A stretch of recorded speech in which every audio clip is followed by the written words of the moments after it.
വൈദ്യശാസ്ത്ര മേഖല അതിലുള്ളൊരു ഗുണം എന്ന് വെച്ചാൽ എല്ലാവർക്കും ജീവിതത്തിൽ അനുഭവങ്ങൾ ഉണ്ടാവും. പക്ഷെ ഈ മെഡിക്കൽ ഫീൽഡിലുള്ളവർക്ക് അനുഭവങ്ങൾ അതിന് ക്ഷാമമില്ല. ഓരോ രോഗിയും അനുഭവങ്ങളുടെ ഒരു സമാഹാരം തന്നെ പറയാം. അവരുടെ അസുഖത്തിന്റെ പശ്ചാത്തലം അന്വേഷിക്കുമ്പോൾ കുടുംബ പശ്ചാത്തലം ഒരുപാട് കഥകൾ പറയാനുണ്ട്. ഇപ്പോഴും ഞാൻ ഓർമ്മിക്കുന്നുണ്ട്, നമ്മൾ ഗൈനക്കോളജി പോസ്റ്റിങ്ങുള്ള സമയത്ത് ഞാനും എൻ്റെ സുഹൃത്ത് നസറുദ്ദീൻ, അദ്ദേഹപ്പില്ല ഹോജ എന്ന് വിളിക്കുന്ന നസറുദ്ദീനും കൂടെ ഒരു പെൺകുട്ടിയുടെ കഥയല്ല, അവരുടെ മെഡിക്കൽ ഹിസ്റ്ററി എടുക്കാൻ ചെന്നപ്പോൾ 18 വയസ്സായൊരു പെൺകുട്ടി, ആ കുട്ടി കല്യാണം കഴിച്ചിട്ടില്ല, ഗർഭിണിയായി. അപ്പോൾ അത് അബോർഷന് വേണ്ടി ശ്രമിച്ചപ്പോൾ ഇല്ലീഗൽ അബോർഷനാണ്, ശ്രമിച്ചു, അതിന് അണുബാധ വന്നു. ആ കുട്ടിയെ പിന്നെ അതിൻ്റെ ഗർഭപാത്രം എടുത്തു കളയണം. ആ പെൺകുട്ടിയെ സംബന്ധിച്ചിടത്തോളം 18 വയസ്സ് ജീവിതം തുടങ്ങിയിട്ട് പോയില്ല. അതിനു മുമ്പ് തന്നെ ആ കുട്ടിയുടെ ഗർഭപാത്രം എടുത്തു കളയേണ്ട ഒരു ഓപ്പറേഷനാണ് ഇതിനെ പോസ്റ്റ് ചെയ്തിരിക്കുന്നത്. ഇപ്പൊ വളരെ നിഷ്കളങ്കമായിട്ട് ആ പെൺകുട്ടി പറയാണ്, ഇതിങ്ങനെ സംഭവിക്കുന്നത് ഞാൻ ഓർത്തില്ല, ജീവിതത്തിൽ ആദ്യമായിട്ടാണ് ഇങ്ങനെ ഒരു അനുഭവം ഉണ്ടായത് തന്നെ. പക്ഷെ അതൊക്കെ നമ്മളെ മനസ്സിൽ വല്ലാതെ, നമ്മളും ഏതാണ്ട് ആ പ്രായത്തിൽ തന്നെയാണ് മെഡിക്കൽ കോളേജിലുള്ളത്, മനസ്സിനെ വല്ലാതെ പിടിച്ചു കുലുക്കിയ അനുഭവങ്ങളാണ്. ഇങ്ങനെയുള്ള അനുഭവങ്ങളുടെ തുടർച്ച ഇഷ്ടംപോലെ നമുക്ക് ഇതിൽ കിട്ടാനുണ്ട്. അപ്പൊ അന്നത്തെ മെഡിക്കൽ കോളേജ് ജീവിതത്തിന് ശേഷം ഒരു 30 വർഷം കഴിഞ്ഞു, ഇപ്പോഴും സമാനമായ അനുഭവങ്ങൾ ആവർത്തിച്ചുകൊണ്ടേയിരിക്കുന്നു. കാലം മാറി, ആളും മാറി, സന്ദർഭം മാറി എന്നല്ലാതെ കഥകളുടെ പശ്ചാത്തലവും അനുഭവങ്ങളുടെ വളർച്ചയുമൊക്കെ ഒരേപോലെ തന്നെയാണ്. എഴുതുമ്പോൾ ശരിക്കും ആരെയും ലക്ഷ്യം വെച്ചിട്ടില്ല. എഴുതുമ്പോൾ ഞാൻ പറഞ്ഞില്ല, എനിക്കത് എഴുതണം എന്നുള്ള എൻ്റെ ഒരു തോന്നൽ തന്നെയായിരുന്നു. പക്ഷെ പിന്നെ അത് എഴുതി കഴിഞ്ഞു, അത് വായിക്കാൻ ആളുണ്ട് എന്ന് കണ്ടപ്പോ, ഇത് പ്രായഭേദമന്യേ എല്ലാവരെയും ആകർഷിക്കുന്ന തലത്തിലേക്ക് പോകണമെന്ന് ആഗ്രഹം ഉണ്ടായിരുന്നു. ഭാഗ്യവശാൽ ഞാൻ പരിചയപ്പെട്ടിട്ടുള്ള യുവാക്കളും മുതിർന്നവരും, അതിൽ രോഗികളുണ്ട്, ഡോക്ടർമാരുണ്ട്. ഡോക്ടർമാരെ സംബന്ധിച്ചുള്ള വെച്ചാൽ പലരും പറഞ്ഞിട്ട് അനുഭവങ്ങൾ നമുക്ക് ഒരുപാടുണ്ട്, പക്ഷെ അനുഭവങ്ങൾ എഴുതി ഫലിപ്പിക്കുക എന്നുള്ളത് ഒരു ടാസ്ക് അല്ലെങ്കിൽ ഒരു ചലഞ്ച് തന്നെയാണ്. അപ്പൊ അങ്ങനെ നോക്കുമ്പോൾ ഞാൻ ഒരു പ്രത്യേക ഓഡിയൻസിനെ ലക്ഷ്യം വെച്ചിട്ട് എഴുതിയതല്ല. എൻ്റെ മുന്നിലുള്ള എല്ലാവരും എൻ്റെ വായനക്കാരാവണം എന്ന ആഗ്രഹത്തിൽ എഴുതി തന്നെയാണ്. ഈ മെഡിക്കൽ കോളേജിലെ അനുഭവങ്ങളുടെ തന്നെ ഒരു നോവൽ എഴുതണം എന്നുള്ള ആഗ്രഹമുണ്ട്. ശരിക്കും ഒരുപാട് അനുഭവങ്ങളിലൂടെ നമ്മൾ കടന്നു പോകുമ്പോൾ ഓരോ കഥാപാത്രങ്ങളും ഇപ്പോഴും മനസ്സിൽ നിറഞ്ഞു നിൽക്കുന്നുണ്ട്. ഇവരൊക്കെ എൻ്റെ മുന്നിലുണ്ട്. ഇവരെയൊക്കെ കൂട്ടി യോജിപ്പിച്ചുകൊണ്ടുള്ളൊരു നോവൽ, അതൊരു ആഗ്രഹമാണ്. ഇപ്പൊ അവയർനെസ്സിന് വേണ്ടിയിട്ട് മാതൃഭൂമി.com ഞാൻ റെഗുലറായിട്ട് ആർട്ടിക്കിൾ ചെയ്തുകൊണ്ടിരിക്കുന്നുണ്ട്. അതിൻ്റെ ഒരു കമ്പൈലേഷൻ അത് പ്ലാൻ ചെയ്തിട്ടുണ്ട്. അത് ഉടൻ തന്നെ പബ്ലിഷ് ചെയ്യും. അതിലേക്ക് വായിച്ചവരെ അഭിപ്രായം പറഞ്ഞത്, ഇതൊരു ഡയറക്റ്റ് അവയർനെസ് ക്ലാസ് പോലെയല്ല, അതൊരു സ്റ്റോറി പോലെയാണ്. പറയുന്നതൊക്കെ എല്ലാം ഒരു സ്റ്റോറിയിലൂടെയാണ് പോകുന്നത്. അങ്ങനെ ഉള്ളത് വായിക്കാൻ ആൾക്കാർക്ക് താല്പര്യമുണ്ട്. അപ്പൊ അതിൻ്റെ ഒരു കമ്പൈലേഷൻ, അതൊരു പുസ്തകമായിട്ട് ഉടൻ തന്നെ ഉണ്ടാവും. പുസ്തകത്തിലൂടെ മാറ്റം വരുത്തിയില്ലെങ്കിൽ അറ്റ്ലീസ്റ്റ് അതിനെക്കുറിച്ചൊരു തോട്ട് ക്രിയേറ്റ് ചെയ്യാൻ പറ്റുമായിരിക്കും. ഈവൺ നമുക്ക് തന്നെ ചില രോഗികള് നമ്മൾ ഒട്ടും പ്രതീക്ഷിക്കാത്ത സമയത്തായിരിക്കും അദ്ദേഹത്തിന്റെ രോഗാവസ്ഥ മോശമാവുന്നത്, ഒരുപക്ഷെ രോഗി മരണത്തിലേക്ക് പോകുന്നത്, അല്ലെങ്കിൽ മരണത്തിന്റെ വക്ക് വരെ എത്തി തിരിച്ചു വരുന്നത്. അപ്പൊ ഇതിനെക്കുറിച്ചുള്ളൊരു അവയർനെസ് ആൾക്കാരുടെ ഇടയിൽ ഇങ്ങനെയൊക്കെ സംഭവിക്കാം, ഇന്ന പ്രശ്നങ്ങളൊക്കെ അതിൻ്റെ അകത്തുണ്ട് എന്നുള്ളത് ഒരു പരിധിവരെയെങ്കിലും ആൾക്കാർക്ക് പറഞ്ഞു കൊടുക്കാൻ, അല്ലെങ്കിൽ അത് അവർക്ക് ഇതിൽ നിന്ന് ഉൾക്കൊള്ളാൻ പറ്റും എന്ന് ഞാൻ വിചാരിക്കുന്നു. ആയുസ് ശരിക്കും അത് കുഴക്കുന്നൊരു ചോദ്യമാണ്. കാരണം ഞാനിപ്പോഴും ഓർമ്മിക്കുന്നുണ്ട്. ഈ പുസ്തകത്തിൽ തന്നെ പറയുന്നുണ്ട് ആ ഒരു പേഷ്യന്റിനെ കുറിച്ച്. തിരുവനന്തപുരം മെഡിക്കൽ കോളേജിലെ ക്രിട്ടിക്കൽ കെയർ യൂണിറ്റിൽ പോസ്റ്റിംഗ് ഉള്ള സമയം നമ്മുടെ അനസ്തീഷ്യ ഡിപ്പാർട്ട്മെന്റ് അണ്ടറിലാണ് ഈ ക്രിട്ടിക്കൽ കെയർ വിഭാഗം. അപ്പം അവിടെ വന്നൊരു പേഷ്യന്റ്, ഒരു 23 വയസ്സുകാരൻ. അയാള് മുഖലക്ഷണം ആരോ പറഞ്ഞു അദ്ദേഹം ഒരു വാഹനാപകടത്തിൽപ്പെടാൻ സാധ്യതയുണ്ടെന്ന്. അപ്പൊ അതിനെ തുടർന്ന് അയാളുടെ വീട്ടുകാരെ അയാൾ ഉപയോഗിച്ചുകൊണ്ടിരുന്ന ബൈക്ക് നിർബന്ധപൂർവ്വം വിൽക്കുന്നു. തുടർന്ന് ബസ് കാത്തു നിൽക്കുന്ന അദ്ദേഹത്തിന്, നേരത്തെ ബൈക്ക് ഉപയോഗിച്ച് പോയിരുന്ന ആളെ ഇപ്പം വണ്ടി ഇല്ലാത്തതുകൊണ്ട് ബസ് കാത്തു നിൽക്കുകയാണ്. ബസ് കാത്തു നിൽക്കുന്ന ഒരാളെ ജീപ്പ് ഇടിച്ച് ആശുപത്രിയിൽ കൊണ്ടുവരുന്നു. കാര്യമായ അപകടങ്ങളൊന്നും അയാളുടെ ശരീരത്തിൽ ഉണ്ടായിരുന്നില്ല ആ സമയത്ത്. പക്ഷെ പിന്നെ 1-2 ദിവസം കഴിഞ്ഞപ്പോൾ മനസ്സിലാവുന്ന അയാൾക്ക് വയറിന് ക്ഷതമേറ്റെന്നും വയറിൻ്റെ അകത്ത് പ്രശ്നങ്ങളായി എന്നും. അപ്പം അത് ഓപ്പറേഷൻ ചെയ്യുന്നു. ഓപ്പറേഷൻ ചെയ്ത് ക്രിട്ടിക്കലായി അദ്ദേഹം വെന്റിലേറ്ററിലാവുന്നു.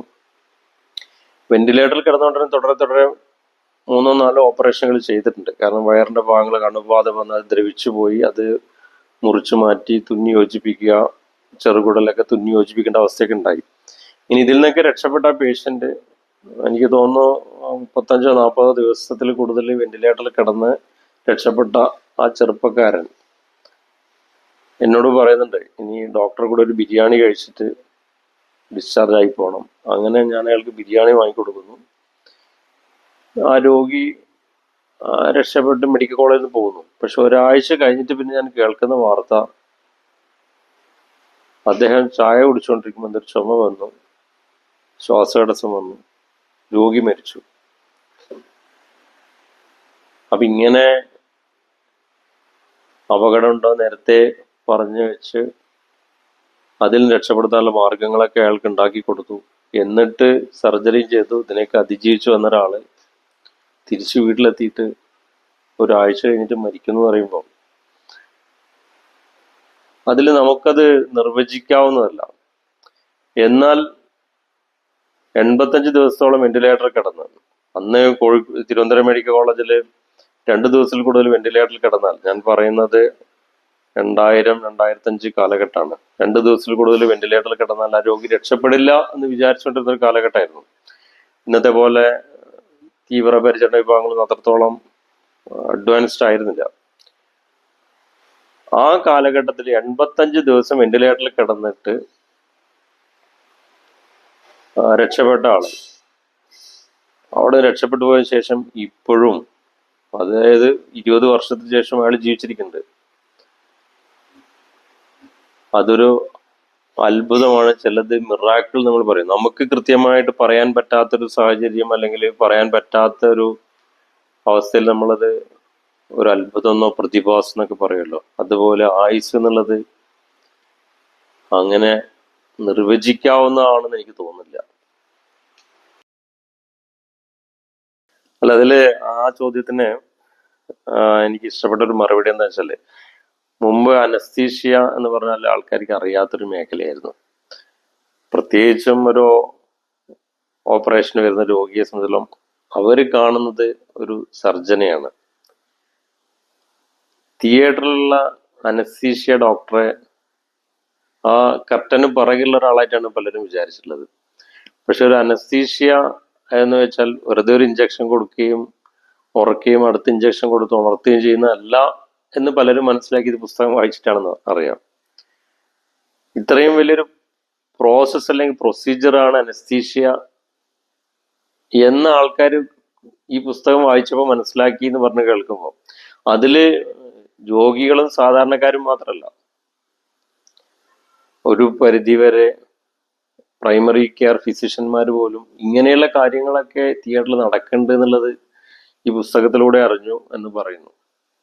അത് വലിയൊരു എന്താ പറയാ, ഈ അനസ്തീഷ്യ മേഖലയ്ക്ക് തന്നെ ഒരു പ്രാധാന്യം അതിലൂടെ കിട്ടിയെന്ന് എനിക്ക് തോന്നുന്നു. ആയുസ് ശരിക്കും അത് കുഴക്കുന്നൊരു ചോദ്യമാണ്. കാരണം ഞാനിപ്പോഴും ഓർമ്മിക്കുന്നുണ്ട്, ഈ പുസ്തകത്തിൽ തന്നെ പറയുന്നുണ്ട് ആ ഒരു പേഷ്യന്റിനെ കുറിച്ച്. തിരുവനന്തപുരം മെഡിക്കൽ കോളേജിലെ ക്രിട്ടിക്കൽ കെയർ യൂണിറ്റിൽ പോസ്റ്റിംഗ് ഉള്ള സമയം നമ്മുടെ അനസ്തീഷ്യ ഡിപ്പാർട്ട്മെന്റ് അണ്ടറിലാണ് ഈ ക്രിട്ടിക്കൽ കെയർ വിഭാഗം. അപ്പം അവിടെ വന്നൊരു പേഷ്യന്റ്, ഒരു 23 വയസ്സുകാരൻ. അയാള് മുഖലക്ഷണം ആരോ പറഞ്ഞു അദ്ദേഹം ഒരു വാഹനാപകടത്തിൽ പെടാൻ സാധ്യതയുണ്ടെന്ന്. അപ്പൊ അതിനെ തുടർന്ന് അയാളുടെ വീട്ടുകാരെ അയാൾ ഉപയോഗിച്ചുകൊണ്ടിരുന്ന ബൈക്ക് നിർബന്ധപൂർവ്വം വിൽക്കുന്നു. തുടർന്ന് ബസ് കാത്തു നിൽക്കുന്ന അദ്ദേഹത്തിന്, നേരത്തെ ബൈക്ക് ഉപയോഗിച്ച് പോയിരുന്ന ആളെ ഇപ്പം വണ്ടി ഇല്ലാത്തതുകൊണ്ട് ബസ് കാത്തു നിൽക്കുകയാണ്. ബസ് കാത്തു നിൽക്കുന്ന ഒരാള് ജീപ്പ് ഇടിച്ച് ആശുപത്രിയിൽ കൊണ്ടുവരുന്നു. കാര്യമായ അപകടങ്ങളൊന്നും അയാളുടെ ശരീരത്തിൽ ഉണ്ടായിരുന്നില്ല ആ സമയത്ത്. പക്ഷെ പിന്നെ 1-2 ദിവസം കഴിഞ്ഞപ്പോൾ മനസ്സിലാവുന്ന അയാൾക്ക് വയറിന് ക്ഷതമേറ്റെന്നും വയറിൻ്റെ അകത്ത് പ്രശ്നങ്ങളായി എന്നും. അപ്പം അത് ഓപ്പറേഷൻ ചെയ്യുന്നു. ഓപ്പറേഷൻ ചെയ്ത് ക്രിട്ടിക്കലായി അദ്ദേഹം വെന്റിലേറ്ററിലാവുന്നു. വെന്റിലേറ്ററിൽ കിടന്നുകൊണ്ടിരുന്ന തുടരെ 3-4 ഓപ്പറേഷനുകൾ ചെയ്തിട്ടുണ്ട്. കാരണം വയറിന്റെ ഭാഗങ്ങൾ അണുബാധ വന്ന് അത് ദ്രവിച്ചു പോയി. അത് മുറിച്ചു മാറ്റി തുന്നി യോജിപ്പിക്കുക, ചെറുകുടലൊക്കെ തുന്നി യോജിപ്പിക്കേണ്ട അവസ്ഥയൊക്കെ ഉണ്ടായി. ഇനി ഇതിൽ നിന്നൊക്കെ രക്ഷപ്പെട്ട പേഷ്യന്റ്, എനിക്ക് തോന്നുന്നു 35-40 ദിവസത്തിൽ കൂടുതൽ വെന്റിലേറ്ററിൽ കിടന്ന് രക്ഷപ്പെട്ട ആ ചെറുപ്പക്കാരൻ എന്നോട് പറയുന്നുണ്ട്, ഇനി ഡോക്ടറെ കൂടെ ഒരു ബിരിയാണി കഴിച്ചിട്ട് ഡിസ്ചാർജ് ആയി പോകണം. അങ്ങനെ ഞാൻ അയാൾക്ക് ബിരിയാണി വാങ്ങിക്കൊടുക്കുന്നു. ആ രോഗി രക്ഷപ്പെട്ട് മെഡിക്കൽ കോളേജിൽ നിന്ന് പോകുന്നു. പക്ഷെ ഒരാഴ്ച കഴിഞ്ഞിട്ട് പിന്നെ ഞാൻ കേൾക്കുന്ന വാർത്ത, അദ്ദേഹം ചായ കുടിച്ചുകൊണ്ടിരിക്കുമ്പോൾ എന്തൊരു ചുമ വന്നു, ശ്വാസതടസ്സം വന്നു, രോഗി മരിച്ചു. അപ്പൊ ഇങ്ങനെ അപകടം ഉണ്ടോ നേരത്തെ പറഞ്ഞു വെച്ച് അതിൽ രക്ഷപ്പെടുത്താനുള്ള മാർഗങ്ങളൊക്കെ അയാൾക്ക് ഉണ്ടാക്കി കൊടുത്തു. എന്നിട്ട് സർജറി ചെയ്തു. ഇതിനൊക്കെ അതിജീവിച്ചു വന്ന ഒരാള് തിരിച്ചു വീട്ടിലെത്തിയിട്ട് ഒരാഴ്ച കഴിഞ്ഞിട്ട് മരിക്കുന്നു പറയുമ്പോൾ അതിൽ നമുക്കത് നിർവചിക്കാവുന്നതല്ല. എന്നാൽ 85 ദിവസത്തോളം വെന്റിലേറ്ററിൽ കിടന്ന്, അന്ന് തിരുവനന്തപുരം മെഡിക്കൽ കോളേജിൽ 2 ദിവസത്തിൽ കൂടുതൽ വെന്റിലേറ്ററിൽ കിടന്നാൽ, ഞാൻ പറയുന്നത് 2000-2005 കാലഘട്ടമാണ്. 2 ദിവസത്തിൽ കൂടുതൽ വെന്റിലേറ്ററിൽ കിടന്നാൽ ആ രോഗി രക്ഷപ്പെടില്ല എന്ന് വിചാരിച്ചുകൊണ്ടിരുന്ന ഒരു കാലഘട്ടമായിരുന്നു. ഇന്നത്തെ പോലെ തീവ്രപരിചരണ വിഭാഗങ്ങൾ അത്രത്തോളം അഡ്വാൻസ്ഡ് ആയിരുന്നില്ല. ആ കാലഘട്ടത്തിൽ 85 ദിവസം വെന്റിലേറ്ററിൽ കിടന്നിട്ട് രക്ഷപ്പെട്ട ആള് അവിടെ രക്ഷപ്പെട്ടു പോയ ശേഷം ഇപ്പോഴും, അതായത് 20 വർഷത്തിന് ശേഷം അയാൾ ജീവിച്ചിരിക്കുന്നുണ്ട്.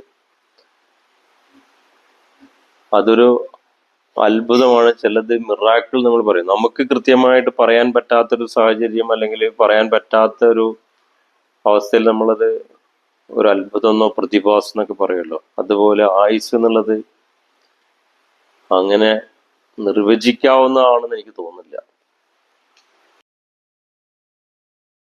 ഈ മെഡിക്കൽ കോളേജിലെ അനുഭവങ്ങളുടെ തന്നെ ഒരു നോവൽ എഴുതണം എന്നുള്ള ആഗ്രഹമുണ്ട്. ശരിക്കും ഒരുപാട് അനുഭവങ്ങളിലൂടെ നമ്മൾ കടന്നു പോകുമ്പോൾ ഓരോ കഥാപാത്രങ്ങളും ഇപ്പോഴും മനസ്സിൽ നിറഞ്ഞിരിക്കുന്നുണ്ട്. ഇവരൊക്കെ എൻ്റെ മുന്നിലുണ്ട്.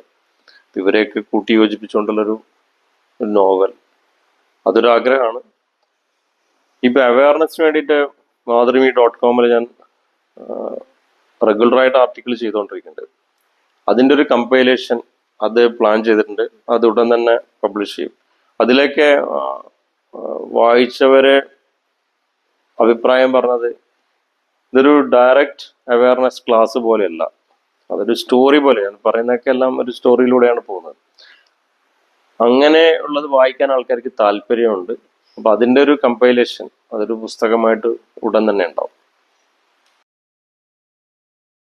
അല്ല, എഴുത്തുകാരൻ, ഞാനത് എഴുതി തുടങ്ങുമ്പോൾ എൻ്റെ മനസ്സിൽ എല്ലാവരും ഉണ്ട്. കാരണം പ്രത്യേകിച്ചൊരു മെഡിക്കൽ ടേം ഒക്കെ ഉപയോഗിക്കുമ്പോൾ അത് ആൾക്കാർക്ക് മനസ്സിലാക്കാൻ ചിലപ്പോൾ ബുദ്ധിമുട്ടുണ്ടാവും. അപ്പൊ ഞാനത് സാധാരണക്കാരൻ എങ്ങനെയാണ്, അല്ലെങ്കിൽ ഞാൻ ഒരു സാധാരണക്കാരനായാൽ എങ്ങനെയാണത് ഉൾക്കൊള്ളുക, എങ്ങനെയാണത് പറയുക എന്ന രീതിയിൽ തന്നെ മാറ്റിമറിച്ച്, ചിലതിന് തത്തുല്യമായ വാക്കുകൾ കിട്ടാൻ ബുദ്ധിമുട്ടാണ്. പക്ഷെ എന്നാലും അതിനെന്തെങ്കിലും ഒരു ഉപമയൊക്കെ കൊടുക്കുമ്പോൾ അത് ഏത് തരത്തിലുള്ള ആൾക്കാർക്കും വായിക്കാൻ പറ്റുന്നതാണ് എനിക്ക് തോന്നുന്നത്. അതുകൊണ്ട് എഴുതുമ്പോൾ ഇത് കുട്ടികൾക്ക് വേണ്ടി, ഇത് മുതിർന്നവർക്ക് വേണ്ടി അങ്ങനെ ഒരു കാഴ്ചപ്പാടില്ല. പക്ഷെ എല്ലാവരെയും മനസ്സിൽ കാണാറുണ്ട്. അങ്ങനെ ഒരാളിൽ ഒതുക്കാൻ ബുദ്ധിമുട്ടാണ്. പക്ഷെ ഞാൻ വായിച്ച ഒരുപാട് ആൾക്കാർ പ്രിയപ്പെട്ടവരാണ്. അത് മലയാറ്റൂർ മുതൽ എസ്.കെ. പൊറ്റക്കാട്, എം.ടി. വാസുദേവൻ നായർ, എം. മുകുന്ദൻ, സി. രാധാകൃഷ്ണൻ, പിന്നെ പഴയകാല എഴുത്തുകാര് തകഴി, അതൊക്കെ ഒരു കാലഘട്ടത്തിന്റെ എഴുത്തായിട്ടാണ് എനിക്ക് തോന്നുന്നത്. അങ്ങനെ ഒരുപാട് ആൾക്കാരെ ഇഷ്ടം തന്നെയാണ്. പുതിയതില് എൻ്റെ സുഹൃത്ത് സന്തോഷ് ഏച്ചിക്കാനം ഇഷ്ടപ്പെട്ടൊരു എഴുത്തുകാരനാണ്.